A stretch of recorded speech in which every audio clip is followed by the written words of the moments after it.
Welcome to all my dear students. कैसे हैं बच्चों आप सभी? आप सब बढ़िया होंगे और पढ़ाई में जुटे हुए होंगे, मुझे ऐसी पूरी उम्मीद है। चलिए आज की क्लास की हम बात करते हैं। आज हम बात कर रहे हैं L22 की। इससे पहले के 21 लेक्चर आपने सारे देख लिए होंगे और आज हम बात कर रहे हैं सॉल्यूशन चैप्टर की, जो कि आपके एनसीईआरटी, नीट, जेई इसमें सभी में है और काफी इंपॉर्टेंट चैप्टर है। आज जो हम टॉपिक की बात करेंगे वो क्या बात करेंगे, रिवर्स ऑस्मोसिस और टाइप्स ऑफ सॉल्यूशन की बात करेंगे। इन दो टॉपिक को आज हम डिस्कस करने जा रहे हैं। अब यहाँ पर देखिए भाई, रिवर्स ऑस्मोसिस क्या होता है। इससे पहले ऑस्मोसिस की रिएक्शन आपने देखी थी। ऑस्मोसिस क्या होता है? ऑस्मोसिस का ये सेटअप मैंने बनाया था पहले भी, आपने देखा हो। और इसमें क्या होता है, ये हमने क्या ले लिया, एक चैम्बर, इसमें क्या ले लिया, सॉल्वेंट ले लिया या सॉल्वेंट ले लिया, इसको कहते हैं विलायक। और इस चैम्बर में हमने सॉल्यूशन ले लिया और ये सॉल्यूशन क्या है, यहां पर लिख दिया सॉल्यूशन, विलियन कहलाता है। यहां पर ये विलियन हो गया और ये क्या हो गया, सॉल्वेंट हो गया। और ये क्या लगी हुई है, इसको कहते हैं SPM, सेमी परमिएबल मेम्ब्रेन, ये आप जानते हैं। ऑस्मोसिस में क्या होता है, लो कंसंट्रेशन से हाई कंसंट्रेशन की तरफ सॉल्वेंट मॉलिक्यूल का फ्लो होता है। तो ये जो सॉल्वेंट मॉलिक्यूल है कहां जाएंगे, low concentration to high concentration की तरफ जाते हैं। पहली बात, ये मॉलिक्यूल ऐसे चलेंगे, इस प्रकार से चलेंगे मॉलिक्यूल, कौन से, सॉल्वेंट मॉलिक्यूल चलेंगे। तो ये ऑस्मोसिस की रिएक्शन कहलाती है।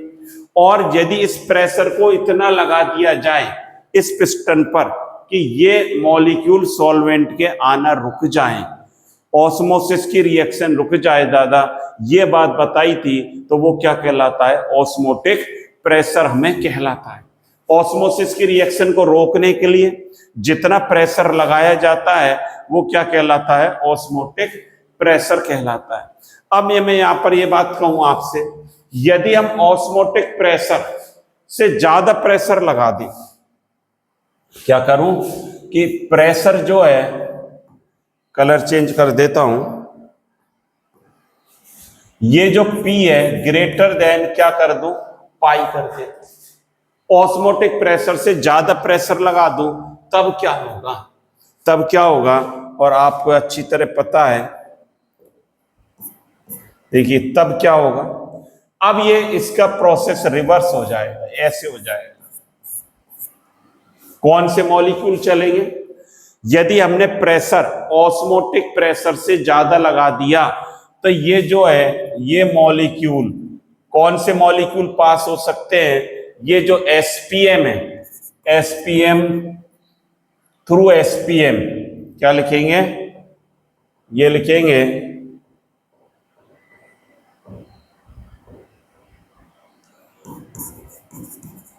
Through SPM only solvent molecule पास।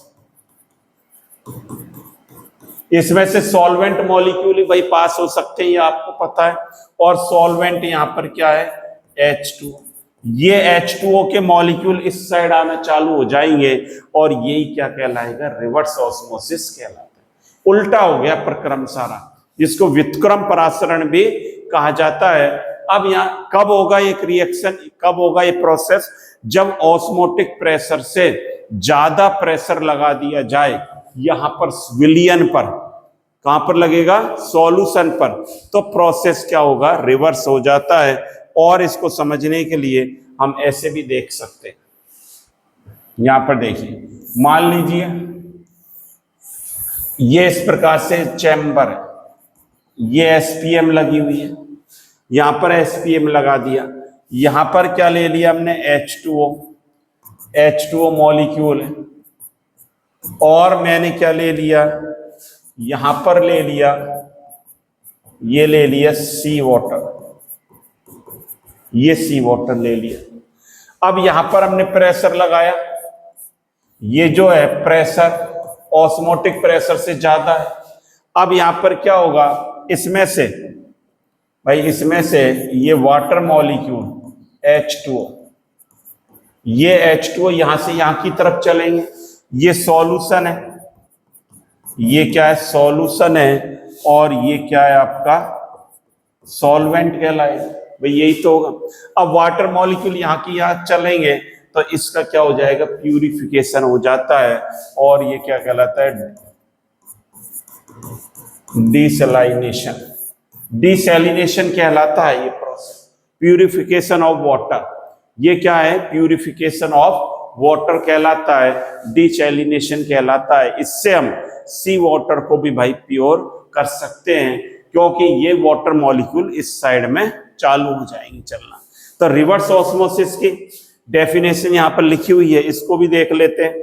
क्या कह रहा है ये, विलयन की ओर अतिरिक्त दबाव डालकर, यही बात करी थी, विलयन की ओर अतिरिक्त दबाव डालकर विलायक को अर्धपारगम झिल्ली के माध्यम से, विलायक को अर्धपारगम झिल्ली के माध्यम से विलयन से शुद्ध विलायक की ओर ले जाने की प्रक्रिया, विलयन से शुद्ध विलायक की ओर ले जाने की प्रक्रिया क्या कहलाती है, रिवर्स ऑस्मोसिस कहा जाता है। The process of movement of solvent through a semi permeable membrane from the solution to the pure solvent by applying excess pressure on the solution side is called reverse osmosis.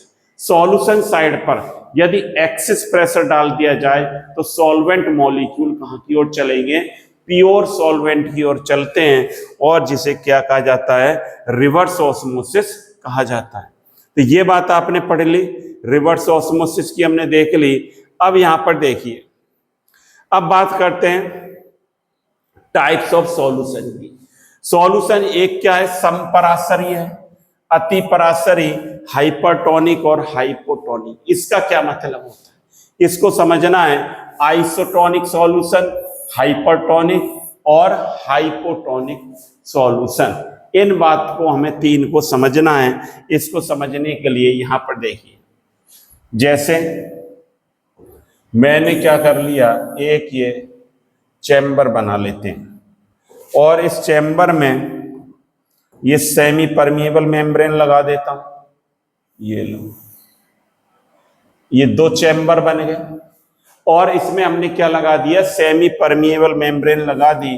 ये भाई क्या है, SPM। एक यहां पर हमने ले लिया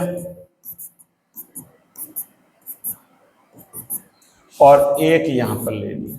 ये दो सॉल्यूशन यहां पर हमने ले लिए, और क्या करा, इसमें ये दो सॉल्यूशन है,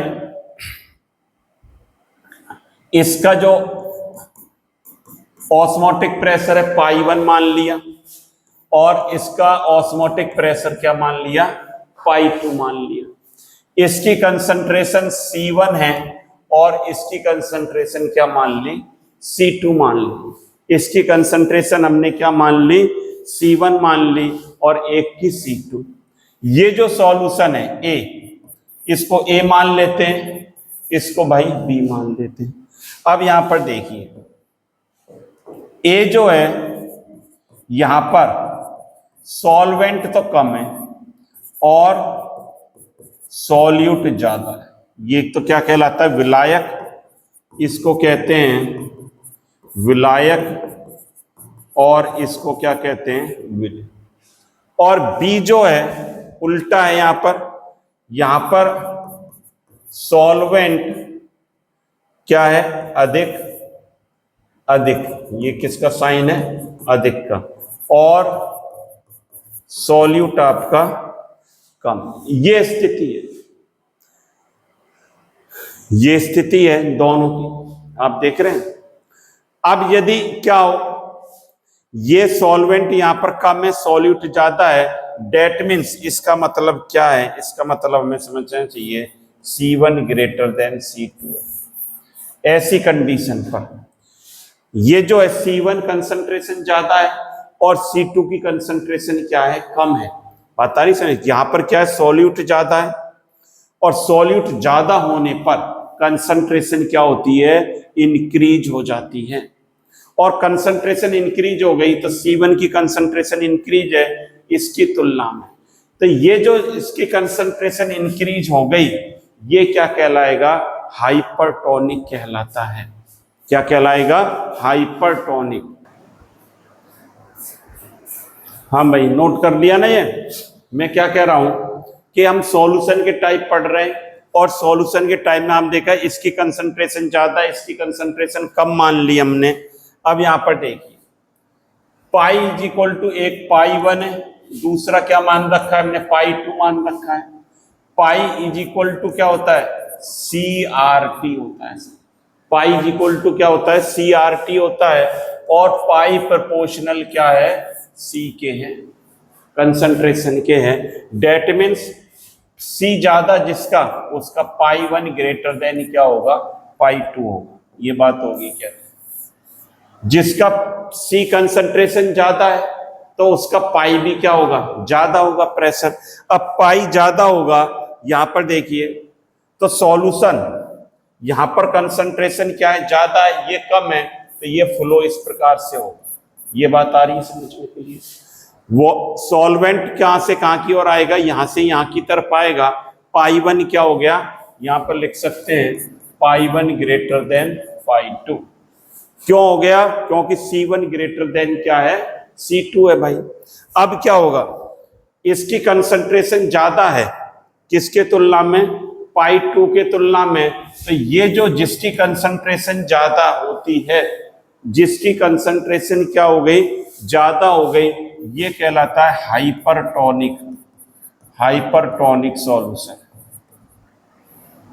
और जिसकी कंसंट्रेशन कम है वो क्या कहलाता है हाइपोटोनिक। वो क्या कहलाता है हाइपोटोनिक कहलाता है। अति परासरी, इसको हिंदी में क्या बोलेंगे हम अति परासरी, अति परासरी बोला जाएगा। और इसको क्या बोलेंगे अल्प परासरी, ये अल्प परासरी बोला जाएगा। ये अति परासरी है और वो क्या है अल्प परासरी है। तो यही बात लिखी हुई है यहां पर। पहले हम इसको यदि देखें, देखिए ये लिखा हुआ है यदि किसी विलयन का परासरण दाब, यही परिभाषा में लिखा हुआ है, परासरण दाब किसी अन्य विलयन से अधिक होता है तो यह अति परासरी कहलाता है। यही बात लिखी थी। यहां पर क्या होगा पाई 1 ग्रेटर देन क्या होगा पाई 2 होगा। क्यों होता है, पाई प्रोपोर्शनल C होता है और पाई बराबर क्या होता है CRT। ये इसके लिए तो ये होगा।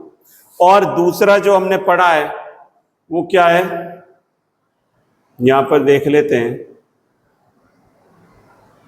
देखिए वह विलयन, यदि विलयन का परासरण दाब किसी अन्य विलयन से कम होता है, परासरण दाब कम हो जाएगा तो ये क्या हो जाएगा अल्प परासरी कहलाएगा। मतलब पाई 1 लेस देन क्या हो जाएगा पाई 2 ज्यादा हो जाएगा। पहले में हमने क्या लिखा था, ये लिखा था पाई 1 ग्रेटर देन पाई 2 और पाई 2 ज्यादा हो जाएगा तो वो क्या कहलाएगा अल्प, लेस देन हो जाएगा तो ये क्या कहलाएगा अल्प परासरी कहलाता है। ये बात बिल्कुल क्लियर है। अब यहां पर देखिए आप एक तीसरे प्रकार का सॉल्यूशन और है जिसको कहते हैं समपरासरी। समपरासरी में क्या होगा पाई 1 बराबर पाई 2, दोनों ऑस्मोटिक प्रेशर क्या हो जाएं बराबर हो जाएं, दोनों ऑस्मोटिक प्रेशर क्या हो जाएं बराबर हो जाएं तो वो क्या कहलाएगा समपरासरी कहलाता है। ये हो गया C1RT और ये हो गया C2RT। तो इसको क्या लिख सकते हैं C1 बराबर C2, इनकी कंसंट्रेशन क्या हो जाए बराबर हो जाए तो ये क्या कहलाता है समपरासरी कहलाता है। जब दोनों विलयनों का ऑस्मोटिक प्रेशर, यही बात लिखी है, आइसोटोनिक विलयन वह है जिसमें दोनों विलयनों का परासरणी दाब क्या रहता है भाई समान रहता है। बात बिल्कुल क्लियर होगी। एक आइसोटोनिक होता है और दूसरा होता है हाइपरटोनिक। हाइपरटोनिक में पाई1 ज्यादा रहेगा, और जो है आपके अल्प पराशरी में पाई1 क्या हो जाता है, कम हो जाता है। मतलब जो कम रहेगा जिसका, वो क्या कहलाएगा, हाइपोटोनिक कहलाता है। इसको ऐसे भी लिख सकते हैं यहाँ पर, इसमें पाई1 तो पाई2 से ज्यादा रहेगा, लेकिन जिसका कम है ये क्या कहलाएगा, हाइपोटोनिक कहलाता है। ये हाइपोटोनिक कहलाता है। बात आ रही समझ में? अब यहां पर देखिए कुछ बात करेंगे यहां पर। अब मान लीजिए सॉल्यूशन ये है हमारा, यहां पर देखिए एक ये चैम्बर, इसमें सॉल्यूट जो है, मैं ये कह देता हूं ये चैम्बर है, इसमें सॉल्यूशन है, और एक ए सॉल्यूट है और दूसरा बी सॉल्यूट है। ए के Na मोल है और बी के Nb मोल है। मान लीजिए दो हमारे पास सॉल्यूट प्रेजेंट है सॉल्यूशन में, और यहां पर क्या है, एक का ए सॉल्यूट है, ए और बी क्या है, ए एंड बी क्या है, सॉल्यूट। Na क्या है, मोल्स ऑफ ए, और Nb क्या है, मोल्स ऑफ बी। अब इसके लिए total osmotic pressure pi total क्या होगा, ये बताओ सोच कर। यदि हम इसके लिए टोटल पाई निकालें तो हम क्या कर सकते हैं, पाई ए प्लस पाई बी कर सकते हो सर? तो क्या कर सकता हूं, पाई ए प्लस पाई बी। पाई ए क्या है, CART, और पाई बी क्या है, CBRT है। यही तो है। पाई इज इक्वल टू क्या होता है, आपने पढ़ रखा है, पाई इज इक्वल टू क्या होता है, CRT होता है, ये बता रखा है।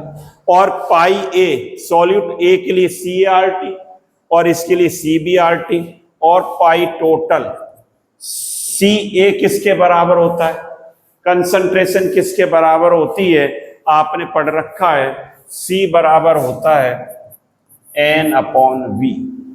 अब मैं CA की बात कर रहा हूं तो Na/V RT plus Nb/V RT हो गया। तो पाई T, इसको ऐसे लिख सकते हैं, पाई T बराबर क्या हो गया, इसको ऐसे लिख सकते हैं RT/V Na प्लस, ये फॉर्मूला अपना बन गया। ये एक इंपॉर्टेंट फॉर्मूला है। जब सॉल्यूशन में एक से ज्यादा सॉल्यूट प्रेजेंट हो तब ऑस्मोटिक प्रेशर कैसे निकालें, क्या है, जब क्या हो, व्हेन जो सॉल्यूट है ग्रेटर देन 1 प्रेजेंट हो, तब हम ऑस्मोटिक प्रेशर कैसे निकालते हैं, इस मेथड से निकालते हैं। Pi T is equal to RT/V और Na प्लस Nb। R आपको पता है क्या है, गैस कांस्टेंट है, और T क्या है, टेम्परेचर है। तो इसे एक बार आप नोट कर लो।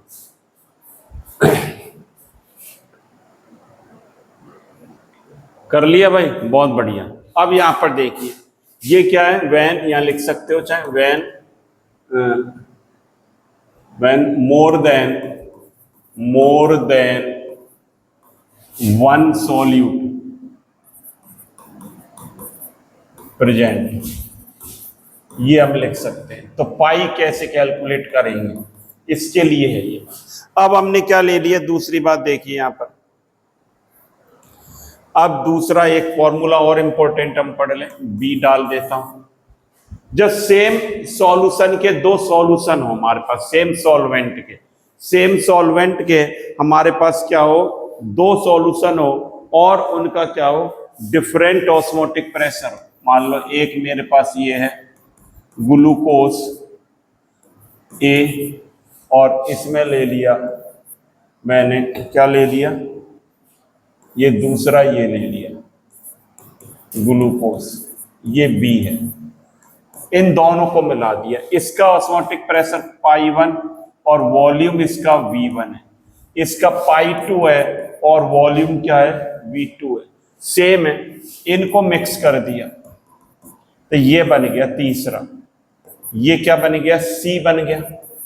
इसके लिए क्या हो गया पाई आर क्या कहलाएगा रिजल्टिंग ऑस्मोटिक प्रेशर, और वॉल्यूम क्या हो जाएगा V1 प्लस V2 ये हो जाएगा, और पाई आर क्या है रिजल्टिंग ऑस्मोटिक प्रेशर लिख दिया, ओपी रिजल्टिंग ऑस्मोटिक प्रेशर लिख दिया।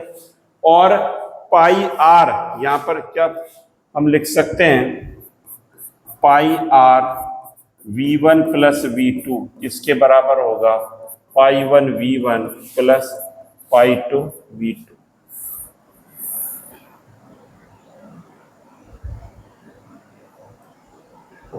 दोबारा यहां पर लिख देता हूं दोबारा से, देखिए इधर लिख लेते हैं आगे, चलिए पाई आर और V1 plus V2 is equal to क्या है पाई 1 V1 प्लस पाई 2 V2। ये फॉर्मूला हमारा नया फॉर्मूला एक बन जाता है रिजल्टिंग ऑस्मोटिक प्रेशर ज्ञात करने का, जब सेम सॉल्यूशन सॉल्यूट के प्रेजेंट हो लेकिन उनका ऑस्मोटिक प्रेशर अलग अलग हो। तो ये बात हमने सीख ली। अब यहां पर देखिए दादा, एक ये न्यूमेरिकल लिखा हुआ है, कहां गया, देखो ये two solution of glucose have osmotic pressure, देखिए कैसे करेंगे, क्या क्या है पाई 1 1.5 है, पाई 2 2.5 है, ATM 1 litre of first solution V1 कितना है 1 लीटर है, और V2 दे रखा है 2 litre. Calculate the osmotic pressure of the resultant solution, resultant solution का हमें परिणामी ऑस्मोटिक प्रेशर निकालना है, क्या निकालना है पाई आर। कैसे करोगे, फॉर्मूला यही है pi R V1 plus V2 is equal to pi 1 V1 plus pi 2 V2, ये लगाएंगे। अब यहां पर देख लें V1 प्लस V2 निकाल लो, 1 प्लस 2 इज इक्वल टू क्या आ गया 3 आ गया, और पाई are into V1 plus V2 की जगह 3 लिख दिया बराबर पाई 1 कितना है 1.5 इंटू 1 1.5 इंटू 1 प्लस पाई 2 कितना है 2.5 इंटू 2, ये है। तो पाई आर इंटू 3 बराबर 1.5 प्लस 5, ये क्या हो गया 6.5 बराबर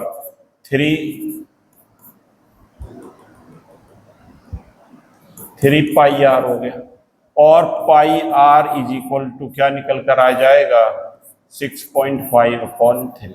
इसको सॉल्व कर लो, इसको सॉल्व करके बता दो भाई क्या हो जाएगा, जल्दी करो। ये क्या आ गया 2.16 ATM, ये आ गया 2.16 ATM इसका आंसर आ गया। फटाफट इसको नोट कर लो। चलिए कर लिया, बहुत बढ़िया। एक सवाल और है, इसको करेंगे। देखिए ये भी अच्छा सवाल है, यहां पर देखिए 18 ग्राम ग्लूकोज और 6 gram urea are dissolve in 1 litre 1 litre aqueous solution 27 degree Celsius पर करा है। Calculate the osmotic pressure of the solution, परासरण दाब निकालना है। ग्लूकोज यहां पर दे रखा है, ग्लूकोज 18 ग्राम दे रखा है, और यूरिया कितना दे रखा है 6 ग्राम दे रखा है। मोल निकालने, मोल ग्लूकोज क्या होगा 18/180, यही तो होता है given mass upon molar mass. Glucose का ये कितना आ जाएगा 0.1 आ जाएगा, और यूरिया का एन यूरिया क्या आ जाएगा 6/60, और ये भी क्या आ गया 0.1। पाई इज इक्वल टू क्या होता है CRT, और जब एक से ज्यादा सॉल्यूट प्रेजेंट है ये पाई कैसे निकालेंगे Na plus NB RT upon V। ये फॉर्मूला लगाते हैं, आपको पता है, इस फॉर्मूले को लगाएंगे। T कितना दे रखा है 27 डिग्री सेल्सियस 300 केल्विन हो गया, और V कितना दे रखा है 1 लीटर, R 0.082 ले लेंगे R की। ये सारी वैल्यू पुटअप कर दीजिए और आपका आंसर भाई निकल कर आ जाएगा। करें, पाई बराबर Na 0.1 प्लस NB, ये भी भाई 0.1 है, इंटू R 0.0821, T 300 और V, इन सब का गुणा भाग कर लो, पाई की वैल्यू निकाल लो। करो भाई फटाफट। क्या लिख सकता हूं, ये तो हो गया 0.2 इंटू 0.0821 इंटू, ये ज्यादा बड़ा नहीं हो गया 300, इन सबको गुणा भाग करोगे तो कितनी वैल्यू आएगी निकल कर, जल्दी करो, कितना आएगा 4.926 ATM। तो ये आंसर हमारा निकल कर आएगा। इस प्रकार न्यूमेरिकल पर हमें अप्रोच भाई करनी है, और ये चीजें आपके बहुत बढ़िया क्लियर सारी हो गई होंगी। तो ये सारी चीजें आपके बिल्कुल क्लियर हो गई होंगी, इन चीजों को आपने पढ़ लिया होगा। तो हमने ऑस्मोटिक प्रेशर की बात कर ली, ऑस्मोसिस की बात कर ली, और हमने क्या बात कर ली रिवर्स ऑस्मोसिस, इसकी भी हमने बात कर ली। साथ ही साथ हाइपरटोनिक, हाइपोटोनिक, आइसोटोनिक सॉल्यूशन क्या होते हैं ये भी हमने सीख लिया, और इसके रिगार्डिंग न्यूमेरिकल भी कर लिए। तो thank you students, have a nice day. लगातार आप देखते रहें और ज़्यादा से ज़्यादा अपने फ्रेंड्स को शेयर करते रहें, जिससे ज़्यादा से ज़्यादा स्टूडेंट्स को इसका बेनिफिट मिलता रहे। Thank you.